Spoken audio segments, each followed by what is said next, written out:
Boa noite a todos, boa noite a todas, sejam todos bem-vindos, sejam todas bem-vindas a mais uma discussão de casos de ecocardiografia do Eco Descomplicado.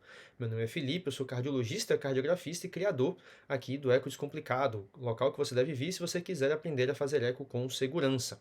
Hoje estamos na nossa discussão de casos de número 20, isso mesmo, estamos há 20 semanas consecutivas, pelo menos, né, discutindo toda segunda-feira às 8 da noite um caso de ecocardiografia, tá certo? Sempre com um tema prático e uma abordagem de um caso do meu dia a dia, tá certo?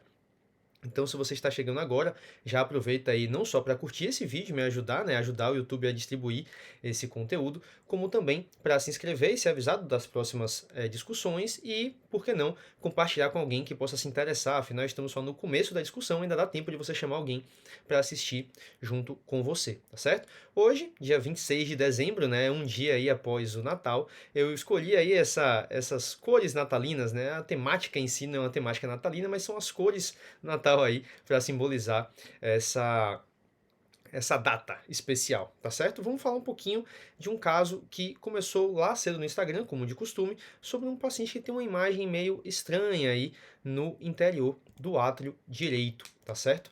Então, como de costume, se você está chegando agora, eu sempre começo nas segundas-feiras mais cedo, né, ali por volta do meio-dia, 2 da tarde, eu começo liberando algumas imagens do caso que vai ser discutido às 8 da noite aqui no YouTube, não só para poder as pessoas irem se aquecendo, dar um pouco de certa forma, um certo spoiler, né, do caso que está por vir, mas também para que eu possa interagir com vocês, para que as pessoas possam ir votando nas enquetes e opinando, né, e assim gerar um pouco de interação com vocês, que para mim é a parte mais interessante, a parte mais legal de estar aqui na internet discutindo eco com vocês, tá certo?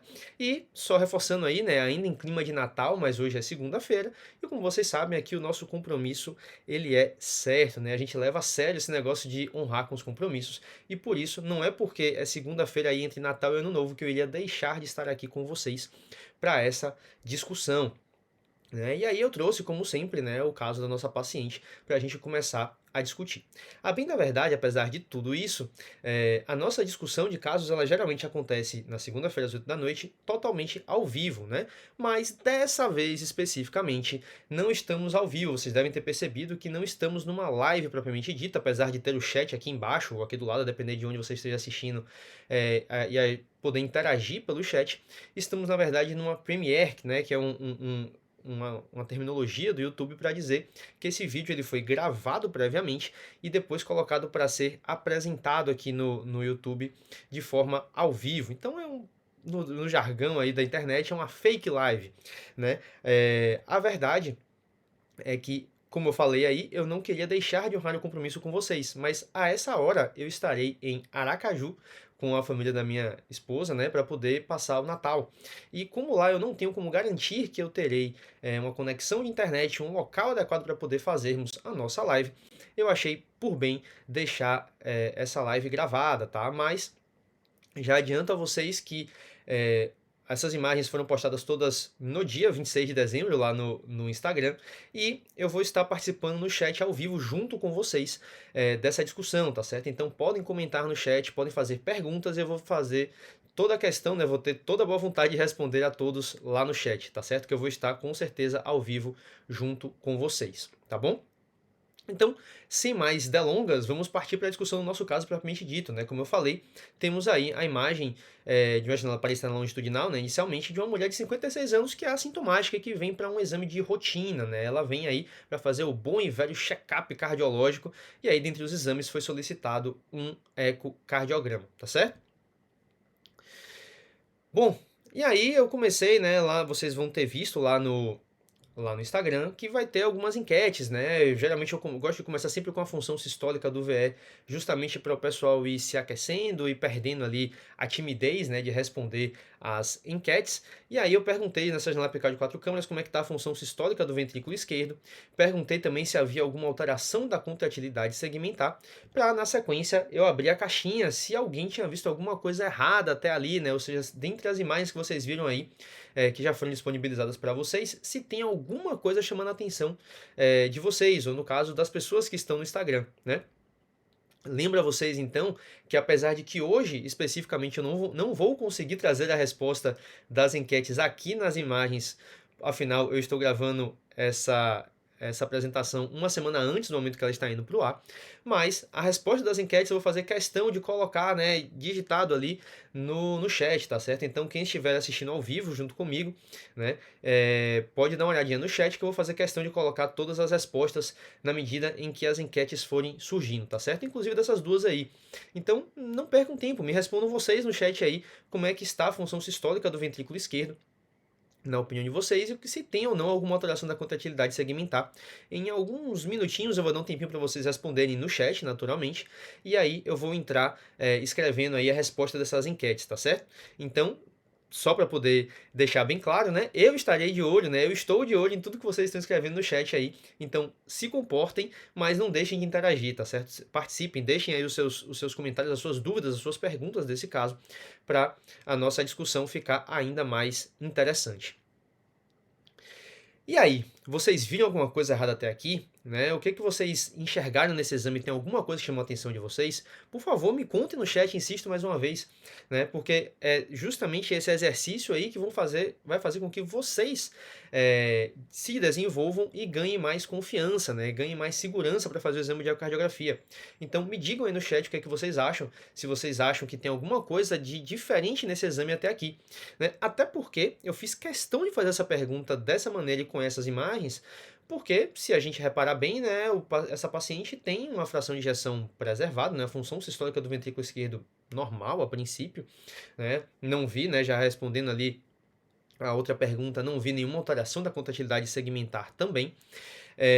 A gente vê aí que, apesar de ter um certo parede ali de 11 e 10, ela era uma paciente alta, se não me engano, ela tinha 1,80 m de altura, então, apesar dos valores de referência estritos ali da nossa diretriz de quantificação de câmaras para mulheres ser um valor um pouquinho menor, eu relevaria como sendo completamente normal. Inclusive, apesar de alta, ela era mais magra, então o índice de massa também deu aumentado, mas isso daria uma hipertrofia excêntrica, que é bem questionável em pacientes com um coração, a partir de todos os outros parâmetros, né, normal. Então, foi a única coisa que a gente encontrou até aqui nesse sentido. Da mesma maneira, né, a função sistólica do ventrículo direito também completamente normal, né, TAPS, S', as dimensões do ventrículo direito são normais. Então, o que será que tem, né, de alterado aqui, né? A função diastólica do VE também normal, inclusive com ondas E', tanto septal como lateral normais, um E' bem maior do que 14, né, se aproximando ali, na verdade, do 8, que a gente considera como sendo completamente normal, e a velocidade máxima de rejustação tricúspide também abaixo de 2,8, com o ato esquerdo ali um pouquinho aumentado, mas ainda assim, se a gente for colocar no nosso algoritmo da diretriz, a gente vai perceber que essa paciente também tem uma função diastólica considerada normal. Então temos função sistólica e diastólica normal aqui, função sistólica do VE e do VD e a função diastólica do VE completamente normais. Então a verdade é que talvez por alguma alteração ali sendo um pouco mais rigoroso nos achados, né, quiser descrever a hipertrofia excêntrica talvez, e com isso talvez uma disfunção diastólica grau 1, mas de qualquer forma, eu acredito que essa paciente tem um coração mais para o lado do normal, não vejo grandes alterações aí. E aí, né, por isso a nossa pergunta ganha mais força, né? Tem alguma coisa errada até aqui? O que chama a atenção de vocês até aqui, né? E aí eu simulei algumas respostas possíveis somente para a gente manter o mesmo formato de discussão aqui no YouTube, tá certo? Então, normalmente eu pegaria as próprias respostas de vocês e eu vou fazer isso no Instagram, né? Vocês vão ver que tem algumas respostas a mais, além das que eu vou colocar aqui no YouTube. Mas eu fiz algumas respostas fake, por assim dizer, lá no Instagram, para poder a gente manter o nosso formato de discussão aqui. E dentre essas respostas aí, que eu tenho certeza que alguém vai ter notado, né, nessas imagens aí, que tem alguma coisa esquisita no ato direito. Inclusive, você chegou até aqui, você com certeza viu o tema da live, né? E viu, inclusive, a capa da live, do vídeo, né, que tá disponível no YouTube. Então vocês viram que a gente está querendo falar alguma coisa em relação ao ato direito. E de fato parece que tem ali alguma coisa no ato direito, né? Se vocês olharem com atenção ali, parece que tem uma estrutura ali na parede posterior do ato direito.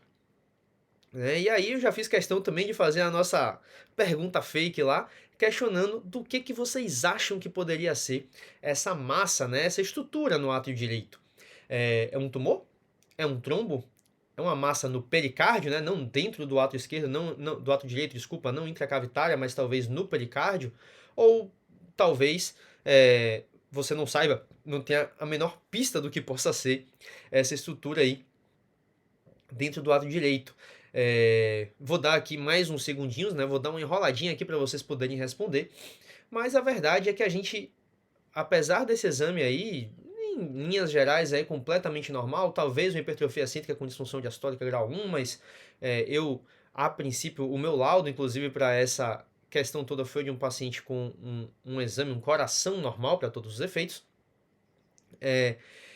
O que vocês acham que é essa massa no ato direito? Me respondam aí, por favor. Repito, insisto com vocês que eu estou no chat, junto com vocês, assistindo vocês interagirem e respondendo perguntas que possam surgir.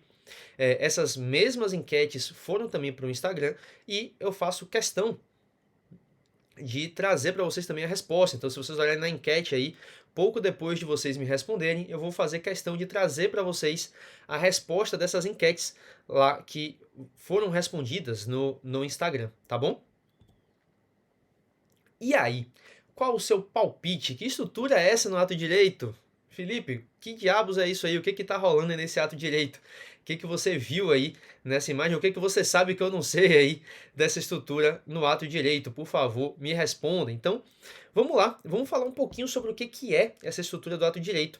Mas antes disso, eu quero pontuar duas coisas aqui. A primeira delas, na verdade, é dizer que eu não só usei como referência, como também eu recomendo fortemente que vocês deem uma olhadinha nesse artigo de revisão publicado no Jornal Europeu de Cardiologia, né, e de Imagem Cardiovascular. Na verdade é o jornal, né, é o periódico da IACVI, que é a Sociedade Europeia de Cardiologia e de Imagem Cardiovascular. Ela publicou essa revisão somente sobre a anatomia e função do ato direito. A gente aqui vai focar na anatomia do ato direito, mas recomendo fortemente que vocês olhem, inclusive falando de parâmetros modernos, como por exemplo o strain do átrio direito, dentre outras coisas. É uma revisão bem extensa, mas bem completa e bem interessante. Eu acho que todo mundo merece dar uma olhadinha nessa revisão aí, que ficou, sem dúvida nenhuma, muito boa, tá certo? Se não me engano, inclusive, ela é aberta para consultar, tá certo? Quem quiser, eu acho que ela não tem nenhuma restrição, mesmo que você não seja assinante da Sociedade Europeia, você pode baixar esse artigo sem grandes dificuldades, tá bom? E eu quero dizer que eu usei, né? Eu aproveitei para revisar lendo esse artigo nessa última semana, mas para ver, né? Afinal, eu preciso saber se eu estou falando alguma besteira ou saber se eu estou com as coisas em dia, né? Com vocês. E aqui essa é uma revisão super recente. E eu trago aqui duas figuras que, na verdade, não são figuras desse artigo, tá? É importante destacar isso. Esse artigo não traz nenhuma figura muito bonitinha assim, infelizmente poderia ter enriquecido ainda mais. Mas eu encontrei essas duas figuras aqui no Google, confesso que eu não sei exatamente de onde elas saíram, senão eu colocaria a devida referência para vocês. Mas se você colocar no Google aí anatomia do átrio direito, você certamente vai encontrar uma série de imagens como essa daí. E a gente vai falar um pouquinho de algumas dessas estruturas, né? A gente aqui está tendo uma visão do átrio direito a partir do lado direito do coração, né? Então a gente está vendo de frente aqui, né? Anface, como a gente gosta de falar na cardiografia tridimensional, o septo interatrial aqui, tá certo? Então, nas duas imagens, essas imagens são um pouquinho diferentes, tem angulação um pouquinho diferente, né? Então, é como se, ao invés de estar olhando de frente para o septo atrial aqui, no caso da imagem da direita, eu tivesse virando um pouquinho meu ponto de vista ali para enxergar um pouco a parede posterior do ato direito, tá? Essa é a única diferença dessas duas imagens. Perceba aqui, inclusive, que a fossa oval se desloca, né? Um pouquinho para frente na imagem da direita, tá certo? Então, aqui a gente tem a parede posterior do átrio direito nas duas imagens e para cá o ventrículo direito com a válvula tricúspide, né, nas duas imagens também, tá certo? Só para vocês se situarem. E o que é que tem de interessante aqui para a gente começar a falar, né? Então, lembrando mais uma vez, a gente tem aqui o átrio direito com as estruturas já sabidamente conhecidas de todos, né? Acho que desde o tempo da faculdade todo mundo conhece pelo menos um pouco dessa anatomia aqui, que a gente tem as veias cavas superior e inferior, né, chegando aqui no átrio direito, desembocando no átrio direito. Aqui pequenininho a gente tem o seio coronariano, que é a principal drenagem venosa cardíaca, né, chegando ali também diretamente no interior do átrio direito. O seio coronariano, que ele acompanha ali a artéria circunflexa em boa parte do seu trajeto no sulco átrio-ventricular esquerdo. Então, boa parte do sangue venoso do coração chega ao ato direito por meio do seio coronariano. E a gente tem aqui a lâmina da fossa oval, né? A fossa oval que está presente aí em todos os pacientes. Alguns pacientes têm o forame oval patente, né? O fossa oval patente, né? Que é o não fechamento dessa estrutura após o nascimento, mas esse aqui é a fossa oval, certo? Que geralmente compreende também aqui a região do septum secundo, mas a gente não vai falar de septo atrial hoje, tá certo? E, só para não deixar de falar, o apêndice atrial direito, menos conhecido ou menos divulgado aí por todos, a gente tem sim no ato direito um apêndice também, que ele é um pouquinho diferente anatomicamente do ato esquerdo, do apêndice atrial esquerdo, mas também não é foco da nossa discussão hoje. Em especial, eu quero começar falando com vocês sobre essa estrutura que está ali logo embaixo, próximo ali da veia cava inferior, tá certo? Na verdade, é uma estrutura que meio que forma a continuidade da parede da veia cava inferior dentro do ato direito, tá? É o que a gente chama de válvula de Eustáquio, tá certo? A válvula de Eustáquio é uma estrutura que, assim como o forame oval pérvio, né, é uma estrutura remanescente da circulação fetal, tá? Quando a gente está ainda na barriga da mamãe, né, quando somos os fetos, né, na vida intrauterina, eles recebem sangue oxigenado não dos pulmões, mas sim da placenta. E como a placenta, o sangue placentário chega no corpo humano por meio da veia umbilical, e que é chamado de veia, apesar de ter sangue oxigenado, porque ele se dirige para o coração e não a partir dele. Então, o sangue oxigenado ele chega do lado direito do coração por meio da veia umbilical a partir da placenta. E com isso, para esse sangue oxigenado passar para o lado esquerdo do coração, ele precisa passar diretamente para o lado esquerdo, né, do coração, na verdade. E uma as estruturas, na verdade, do ato direito na circulação fetal, elas têm justamente essa função. Então, o forame oval, juntamente com a válvula de Eustáquio, são estruturas que estão ali para auxiliar, né, nesse deslocamento de sangue do átrio direito para o átrio esquerdo na vida intrauterina, assim permitindo que o sangue oxigenado seja distribuído para o restante do corpo do bebê e assim ele possa, claro, se desenvolver. Então, percebam o primeiro ponto aqui de que todos nós temos ou tivemos, né, um forame oval pérvio e uma válvula de Eustáquio grande, né, uma válvula de Eustáquio funcionante que permitiu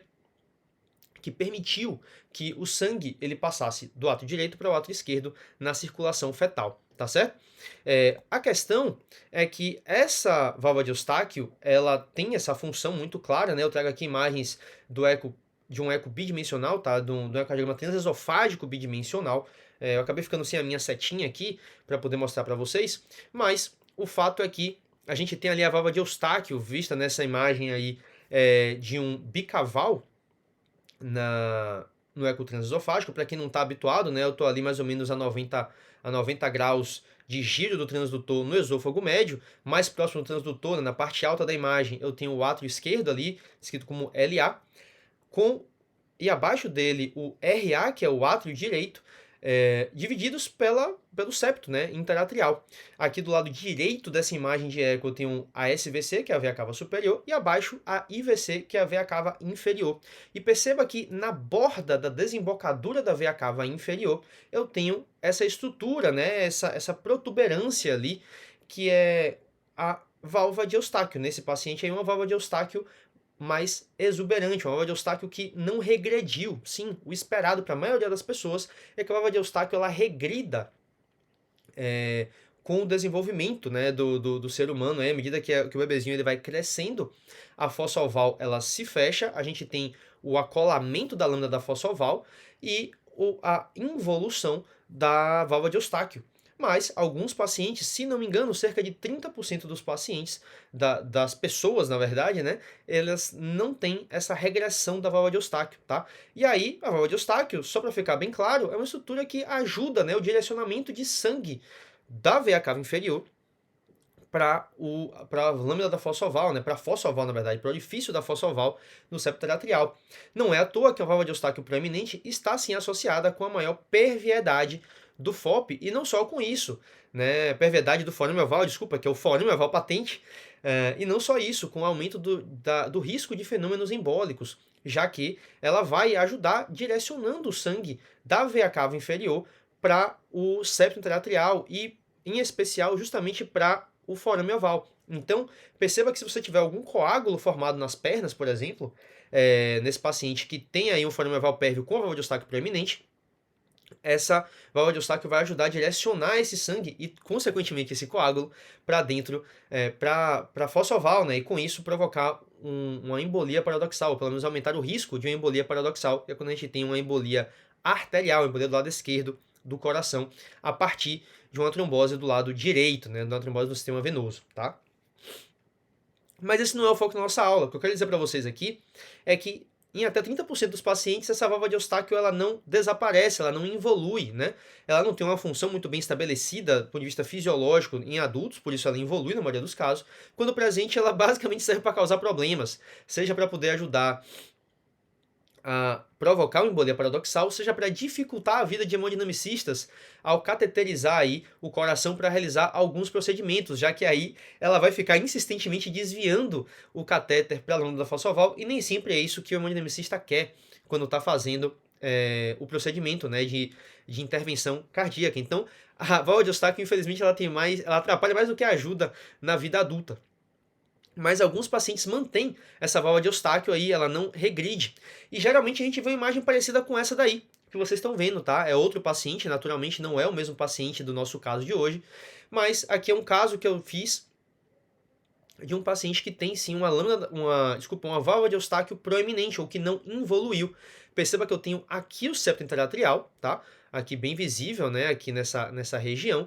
E mais dentro do átrio direito eu tenho uma válvula de Eustáquio aqui bem proeminente, né? Formando uma imagem que para alguns desapercebidos pode até parecer um aneurisma do septo atrial, ou quem sabe até já vi alguns desavisados também laudarem isso ou descreverem isso como um cisto no interior, né, do átrio direito ali, e vocês agora já sabem que não é o caso.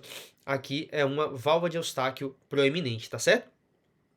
Alguns pacientes ainda, cerca de 5 a 7% dos pacientes, se não me falha a memória, ao involuir a válvula de Eustáquio, essa involução ela ocorre de maneira parcial e não tão organizada assim. E isso permite que surja uma estrutura filamentar móvel dentro do átrio direito. Os mais experientes aí provavelmente já devem saber do que eu estou falando, né? Essa cobrinha aqui dentro do átrio direito, né? Essa estrutura aí se mexendo feito doido aí dentro do átrio direito, né? Uma estrutura filamentar móvel com movimentação bem independente do átrio direito, é o que a gente chama de rede de Chiari, tá? Então a rede de Chiari nada mais é do que o resultado de uma reabsorção, né, inadequada, parcial inadequada da válvula de Eustáquio, tá? Então a válvula de Eustáquio, que é uma estrutura que pode ser bem proeminente na vida uterina, ela geralmente involui, e ao não involuir ela pode gerar uma dessas duas situações, que é a própria válvula de Eustáquio proeminente, com essa imagem bem mais fixa, por assim dizer, tá? E que na imagem, como vocês viram na imagem do transesofágico, se você fizer um subcostal, por exemplo, você vai ver aquela estrutura ali mais rígida, menos flexível ou menos móvel, que é justamente o prolongamento da parede posterior da veia cava inferior quando ela chega no átrio direito. Mas também a rede de Chiari, que é essa estrutura filamentar móvel aí, e que também pode ser responsável pelo aumento de fenômenos embólicos paradoxais, tá? Então, não só a válvula de Eustáquio, como a rede de Chiari também aumenta o risco de embolia paradoxal, tá certo? E um detalhe também para quem é mais experiente, percebam que ambas as estruturas elas aparecem na imagem quando o transdutor é angulado mais para a parte de baixo do coração, ou seja, mais para a parede inferior do coração, né? A gente tende a ver essas duas estruturas de maneira mais exuberante, e aqui quando o paciente inspira, por exemplo, você percebe que ela some da estrutura, né, da imagem ali. Aqui uma outra imagem desse mesmo paciente da direita, tá? Esses pacientes são todos diferentes, tá certo? Perceba que aqui também a gente tem ó, a estrutura filamentar móvel, tá certo? Ali, ó, que se prolonga ali, ó, entre o seio coronariano e a veia cava inferior. Isso aqui é um parasternal de via de entrada do ventrículo direito. E a gente tem exatamente essa estrutura aqui, ó, que é entre o seio coronariano e a veia cava inferior, que é a válvula de Eustáquio e a partir dela a rede de Chiari, tá certo? Um outro detalhe só, pessoal, que eu queria destacar, eu acabei não falando, mas eu vou até voltar aqui só para poder mostrar, tá? Faço questão. Essa imagem que vocês estão vendo no centro aí da rede de Chiari, essa imagem é a única imagem de hoje que não é minha. Essa imagem foi me enviada por um seguidor lá no Instagram. Infelizmente eu não anotei o nome de quem me mandou essa imagem, eu salvei porque era uma imagem muito boa para usar, né, como exemplo para vocês, inclusive lá no Instagram. Infelizmente eu não tenho como dar os devidos créditos aqui. Eu peço por favor que, se a pessoa que me mandou estiver assistindo, por favor me sinalize para eu colocar pelo menos aqui na descrição do vídeo quem foi que me mandou essa imagem. Afinal eu acho que nada mais justo do que dar créditos a quem gravou as imagens, tá certo? Então, continuando com a nossa apresentação, beleza, a gente tem aqui a válvula de Eustáquio e a rede de Chiari. Eu falei para vocês um monte aqui sobre esses remanescentes embriológicos da circulação fetal, né, remanescentes da circulação fetal do átrio direito, mas eu não respondi ainda que diabos é a nossa estrutura no átrio direito, né? Eu falei aí, e eu não disse nada sobre isso daí. E se eu até agora falei sobre remanescentes embriológicos, né, da circulação fetal do átrio direito, é porque eu estou apostando que provavelmente essa estrutura ela não é patológica, tá? Afinal, eu fiz questão também de reforçar que essa paciente não tem nada de errado com ela, né? O exame dela até aqui, pelo menos, foi completamente normal. E eis que eu trago para vocês, então, o que será que é essa estrutura que a gente vê na parede posterior do átrio direito. E, para quem ainda não percebeu ou não sabe, eu não tenho como saber com certeza no chat o que rolou até agora, mas a verdade é que se vocês olharem com atenção, quando a gente olha para essa figura, que eu lembro a vocês que a gente está olhando mais de trás, né, como se a gente pegasse ali, ao invés de ver o septo interatrial bem de frente, a gente está se deslocando e olhando a parede mais posterior do átrio direito, né, a partir ali, meio que ali da válvula tricúspide, um pouquinho, né, percebam que a gente tem uma estrutura bem rígida, né, bem pouco móvel, aqui meio que invadindo o átrio direito, né, meio que invaginando para o átrio direito. Essa estrutura, que é uma estrutura ligamentar, por assim dizer, ela conecta as veias cavas superior e inferior e divide, né, a musculatura pectínea do apêndice atrial direito com a parede posterior do átrio direito. E isso aqui é o que a gente chama de crista terminalis, tá? É também uma estrutura anatômica normal, né, por assim dizer, sem repercussão patológica do átrio direito, e que em alguns pacientes ela pode ser mais proeminente, tá? Se não me falha a memória, algo entre 5 e 10% dos pacientes podem ter uma crista terminalis que ela é mais exuberante, ela é mais proeminente, ela se pronuncia para dentro do átrio direito, né, a partir da parede posterior, exatamente como a gente vê no nosso caso aqui, inclusive com descrição na literatura aí de alguns autores com um pseudotumor no átrio direito. Então não é à toa que muita gente se confunde e acredita, eu já vi muita gente boa, inclusive, escorregando nessa casca de banana aí, vendo essa imagem e acreditando se tratar aí de um tumor ou um trombo no átrio direito, quando na verdade tudo que a gente tem aqui é uma crista terminalis mais proeminente. E por que eu digo isso? Bom, tem algumas pistas ecocardiográficas para a gente pensar nisso, né? A primeira delas é que, mais uma vez, reparem que na medida que o paciente inspira, né, e eu me afasto da parede inferior do coração, né, do assoalho do coração, essa estrutura ela tende a desaparecer um pouco mais ou ficar menos proeminente. E quando a gente se aproxima mais, né, quando o paciente está na expiração aqui embaixo, a gente vê que essa estrutura ela tende a se pronunciar ainda mais, quase que se conectando aqui, ó, com o septo interatrial, né, mostrando que a crista terminalis, ela inclusive, ela termina ali embaixo, ó, na mesma região da válvula de Eustáquio, tá? Então, todas essas pistas aí, né, além de você ter um paciente sem motivo nenhum para ter um tumor ou uma massa, um trombo, desculpa, ali no átrio direito, leva você a pensar que isso deve ser uma crista terminalis. E tem uma outra imagem muito importante para a gente chegar a essa conclusão, que é essa daqui, né? Que é a imagem do subcostal, tá certo? Aqui é um subcostal ali na intenção de mostrar mais a veia cava inferior, tá? Não é um subcostal 4 câmaras, classicamente. Então a gente tem aqui o átrio direito com a veia cava inferior e o apêndice, desculpa, o septo interatrial aqui embaixo, tá? A subcostal dessa paciente, infelizmente, não era tão boa assim. Mas a gente percebe que essa estrutura, ó, ela se invagina para o átrio direito a partir da parede posterior da veia cava inferior, na medida em que ela adentra o átrio direito, que ela desemboca no átrio direito. Então, juntando essas informações todas aí, a gente chega à conclusão de que a gente tem, na verdade, um paciente com uma crista terminalis proeminente, tá? Esse foi o resultado, né, a resposta, o gabarito da nossa discussão de hoje. E eu espero que vocês tenham gostado dessa discussão, já que me deu a oportunidade de discutir não só o que é a estrutura que vocês veem na tela aí, como também esses outros remanescentes da circulação fetal que permanecem no átrio direito em um percentual considerável dos pacientes, né? Até um terço dos pacientes podem ter estruturas como essa aí no átrio direito, mesmo com o exame completamente normal. E também, por que não, pacientes patológicos, tá, pessoal? Eventualmente você pode ter pacientes patológicos que também têm esses achados, já que eles ocorrem de maneira independente, tá certo? Acho que isso é tudo que eu tinha para falar para vocês. Espero que vocês tenham gostado da discussão.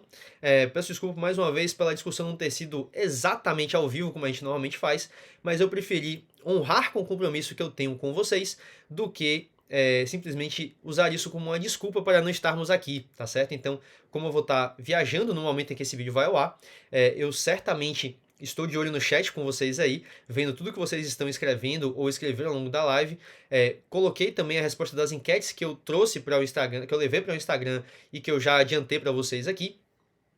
E eu espero que vocês tenham gostado, tá?